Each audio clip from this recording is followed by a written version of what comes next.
আসসালামু আলাইকুম dear students, আশা করি সকলেই ভালো আছো। Welcome to my channel L K educational tutorial. আজ আমি তোমাদের জন্য খুবই একটি গুরুত্বপূর্ণ প্যারাগ্রাফ নিয়ে আলোচনা করব। প্যারাগ্রাফটি হলো প্রাইস হাইক অর্থাৎ মূল্য বৃদ্ধি। এই প্যারাগ্রাফটি তোমাদের জন্য খুবই কমন, বিশেষ করে 2023 সালে এসএসসি পরীক্ষা যারা দিবে তাদের জন্য খুবই কমন, কারণ যেহেতু এখন বর্তমানে যে কোনো জিনিসের দাম অনেক অনেক অনেক বাড়ছে, সুতরাং এই প্যারাগ্রাফটি তোমাদের এই এসএসসি পরীক্ষাতেও আসার অনেক সম্ভাবনা রয়েছে।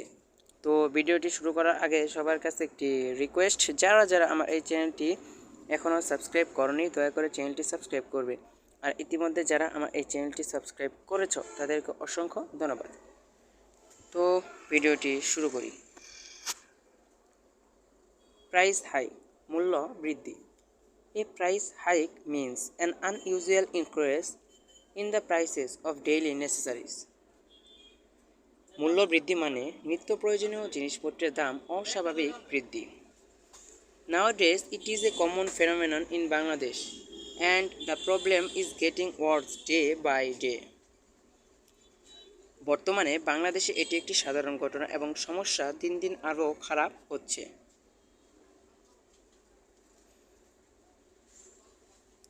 Market syndicate is mostly responsible for this price hike in Bangladesh.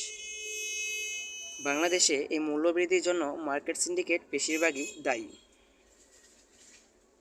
Besides, some dishonest traders create an artificial crisis by starting essential commodities to make a huge profit.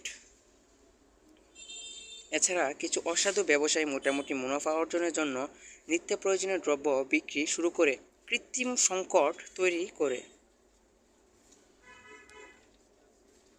Other factors which cause price hikes are less agricultural production due to natural disasters, lack of raw materials, political instabilities, money inflation at the national level, etc.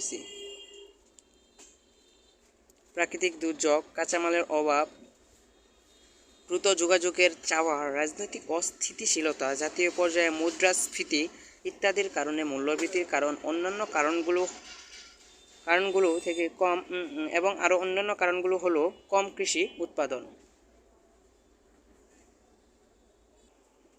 Next, people R under great threat. এতে জনগণেরা চরম বিপর্যয়ের মুখে পড়ছে। Prices of essential commodities go beyond the capacity of the poor and fixed income people. নিত্য প্রয়োজনীয় জিনিসপত্রের দাম দরিদ্র স্থায়ী আর মানুষের সামর্থ্যের বাইরে চলে যায়। More or less, most people suffer from the problem of price hikes. It is a problem that cannot be solved overnight. কম বেশি বেশিরভাগ মানুষই মূল্যবৃদ্ধির সমস্যায় ভোগেন। এটি এমন একটি সমস্যা যা রাতারাতি সমাধান করা যায় না। The government should take both immediate and long-term steps to reduce price hikes. মূল্যবৃদ্ধি কমাতে সরকারের উচিত তাৎক্ষণিক ও দীর্ঘমেয়াদী উভয় পদক্ষেপ নেওয়া। The agricultural sector should be given priority in the annual budget. বার্ষিক বাজেটে কৃষিখাতকে অগ্রাধিকার দিতে হবে। At the same time, public awareness should also be raised against price hike. একই সঙ্গে মূল্যবৃদ্ধির বিরুদ্ধে জনসচেতনতাও বাড়াতে হবে। এই পর্যন্তই ছিল আমাদের এই প্রাইস হাইক এই প্যারাগ্রাফটি। তো ভিডিওটি যদি তোমাদের কাছে ভালো লাগে তাহলে অবশ্যই লাইক, কমেন্ট এবং শেয়ার করিও। আর প্রতিদিন নতুন নতুন প্যারাগ্রাফ, থিওরি এবং বিভিন্ন ধরনের রাইটিং পেতে দয়া করে চ্যানেলটি সাবস্ক্রাইব করবে। সে পর্যন্ত তোমরা সবাই ভালো থাকবে, সুস্থ থাকবে। আসসালামু আলাইকুম।